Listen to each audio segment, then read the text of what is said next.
बिस्मिल्लाहिर्रहमानिर्रहीम। एक दिन हज़रत उमर सुबह के वक्त मोहम्मद सल्लल्लाहु अलैहि वसल्लम की कत्ल करने के इरादे से निकल पड़े। उन्होंने पहले ही मालूम कर लिया था कि अल्लाह के रसूल कुछ साथियों के साथ मकान में ठहरे हुए हैं। साथियों की संख्या लगभग 45 है। हज़रत उमर निडर व बहादुर तो थे ही, अपने साथियों की कुछ परवाह न कर नंगी तलवार हाथ में लिए चल पड़े। उन्हें रास्ते में नईम बिन अब्दुल्ला मिल गए। उन्होंने पूछा, कहाँ जा रहे हो? उमर, मोहम्मद का किस्सा ख़त्म करने जा रहा हूँ। उमर बोले कि किस लिए? कि यही वह बिदर्मी है जिसने कुरैशी में फूट डाल दी है।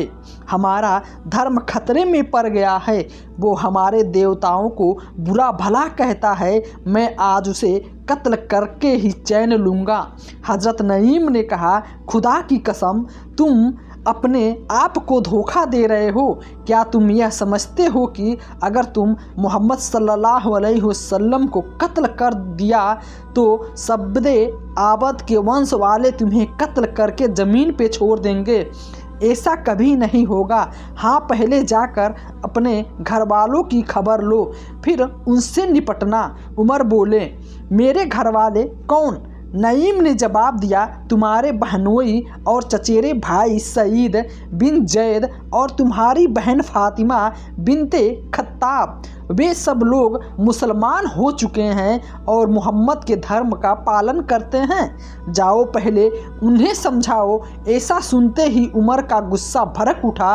वह फ़ौरन अपनी बहन के घर पहुँचे।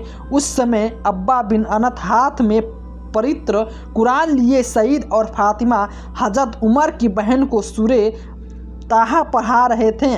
उमर जैसे ही दरवाजे पे पहुँचे तो आहट पाते ही हज़रत अब्बास डर कर घर के एक कोने में छुप गए और कुरान के हिस्से को हज़रत फातिमा ने छुपा दिया। हज़रत उमर ने कंवार की आवाज़ सुन ली थी। घर में घुसते ही कहने लगे, ये क्या हो रहा है? कुछ भी तो नहीं। फातिमा बोली, नहीं, खुदा की कसम। उस पे उमर चिल्लाते, ये मुझे मालूम हो चुका है कि तुम दोनों ने मोहम्मद का धर्म अपना लिया है। इतना कहकर वो अपने बहनोई हज़रत सईद पे झपट पड़े और उनको मारने लगे। बहन फातिमा जब अपने पति को बचाने दौड़ी तो उमर ने बहन को भी इतना मारा कि उसके जिस्म से खून बहने लगा। पर धन्य है वो दोनों की इतनी मार पड़ने पर भी उन्होंने अपने धर्म को छिपाया नहीं। साफ साफ कह दिया, हाँ उमर, हम मुसलमान हो गए हैं और अल्लाह के उनके रसूल पर ईमान लिया है। कर लो जो करना है, तुम्हारा जी चाहे। उमर जैसा बहादुर इंसान उनकी हिम्मत पर चकित रह गया और एक बार फिर सोचने लगा, आखिर मोहम्मद सल्लल्लाहु अलैहि वसल्लम अपने अनुयायियों में क्या जादू भर देते हैं और इस्लाम में वह क्या आकर्षण है कि सहज के लोग इस ओर खिंचे चले आ जाते हैं। देखना चाहिए मोहम्मद क्या कहते हैं। उमर ने नज़र उठाकर अपनी छोटी बहन को देखा। उसके सर से खून बह रहा था और वह एक कोने में बैठी सिसक सिसक कर रो रही थी। फिर अपने बहनोई हसद सईद की तरफ देखा। वो भी घर के एक कोने में खून से लथपथ पड़े थे।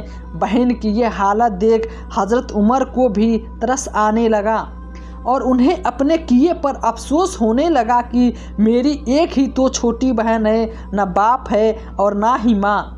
दुनिया में मेरा एक ही खून है, मेरी बहन, और मैंने उसे इतना मारा। इसलिए उमर ने बहन को पास बुलाया और कहा, बहन परेशान ना हो, जाओ अच्छा देखो तो तुम लोग क्या पढ़ रहे थे। मुझे भी तो मालूम हो कि यह मोहम्मद क्या कहता है। बहन बोली, हमें तो तुमसे डर लगता है। डरो नहीं बहन, मैं तुम्हारा भाई हूँ। और फिर हज़रत उमर ने देवताओं की कसम खाई कि कुरान देखकर वापस कर दूंगा। हज़रत फातिमा ने कुरान दे दिया, पढ़ा तो मौन रह गई। कितनी उच्च और दिव्य वाणी है, उसे सोचने लगा। फिर मोहम्मद सच्चे हैं, आज तक उन्होंने अपने लिए एक शब्द भी झूठ नहीं कहा। वह तो झूठ ही दिव्य वारिस संबंध नहीं, पालनहार कैसे जोड़ देंगे। मोहम्मद सच्चे हैं, वह कभी झूठ नहीं बोल सकते। वह किताब कुरान भी यह सच्ची और बातें भी सच्ची है। ऐसे सोचते सोचते हज़रत उमर रज़ियल्लाहु का अंदर जाग उठा। उन्होंने मन उसी वक्त हज़रत मोहम्मद सल्लल्लाहु अलैहि वसल्लम से मिलने से, उनसे मिलकर उनकी बातें सुनने और समझने के लिए बेचैन हो उठा। फिर वह हुजूर सल्लल्लाहु अलैहि वसल्लम से मिलने के लिए चल पड़े। कैसा करिश्मा है ये, कहाँ उमर चले थे मोहम्मद सल्लल्लाहु अलैहि वसल्लम को कत्ल करने, और अब कहाँ मोहम्मद सल्लल्लाहु अलैहि वसल्लम की शरण में जाने को तैयार हो गए। तलवार हाथ में थी। रकम के द्वार पर पहुंचकर दरवाज़ा खटखटाया। आवाज़ सुनकर एक साहब उठे और किवाड़ से झांक कर देखा, हज़रत उमर हाथ में तलवार लिए खड़े हैं। हज़रत उमर रज़ियल्लाहु ताला अन्हु जैसे व्यक्ति को इस हालत में देखकर उन सहाबी का घबराना स्वाभाविक था, जो सल्लल्लाहु अलैहि वसल्लम के पास लौट आए और आपको पूरी बात बता दी। लोग समझते कुछ अनहोनी होने वाली है।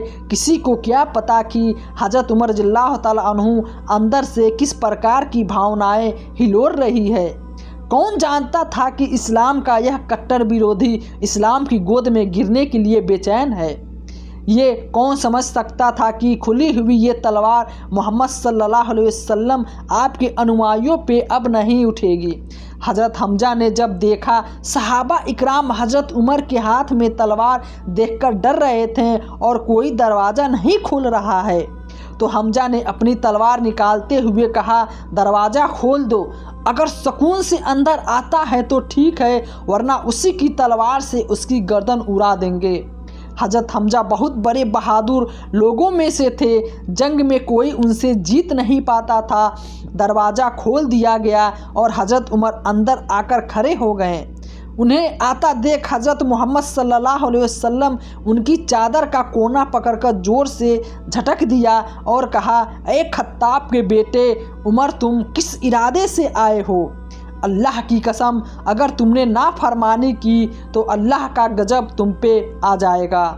हज़रत उमर रज़ियल्लाहु ताला अन्हु प्रभावित हुए बिना न रहें और कहा, अल्लाह के रसूल, मैं सिर्फ़ इसलिए हाजिर हुआ हूँ कि अल्लाह, उसके रसूल और उसकी वही प्रकाशना पर ईमान ले आऊँ। अल्लाह के रसूल सल्लल्लाहु अलैहि वसल्लम का चेहरा खुशी से खिल उठा। वे बेइख्तियार पुकार उठे, अल्लाह अकबर। हज़रत उमर का इस्लाम। एक दिन हज़रत उमर सुबह के वक्त मोहम्मद और फिर पूरे मक्का में अल्लाह अकबर की आवाज़ गूंज उठी। सहाबा इकराम हज़रत उमर के इस्लाम लाने से बहुत खुश हुए, क्योंकि अभी तक सहाबा इकराम छुप छुप कर नमाज़ें पढ़ा करते थे। जब नमाज का वक्त हुआ तो हज़रत उमर खड़े हो गए और कहा कि अल्लाह के रसूल, आज हम सब मुसलमान काबा में चलकर नमाज पढ़ेंगे। यह सुनकर सहाबा इकराम की खुशी का ठिकाना न रहा और सब काबे की तरफ चल दिए। हज़रत उमर आगे आगे तलवार लिए चल रहे थे। काबे में पहुंचकर सारे लोग नमाज पढ़ने के लिए खड़े हो गए और हज़रत उमर अपनी तलवार में लेकर पीछे की तरफ खड़े हो गए और मक्का वालों से कहा, ए मक्का वालों, जिसको अपने बच्चों को यतीम और अपनी बीबी को बेवा बनाना हो तो आए उमर का मुकाबला करे। खुदा की कसम, जो भी किसी मुसलमान को हाथ लगाएगा मैं उसकी गर्दन उड़ा दूंगा।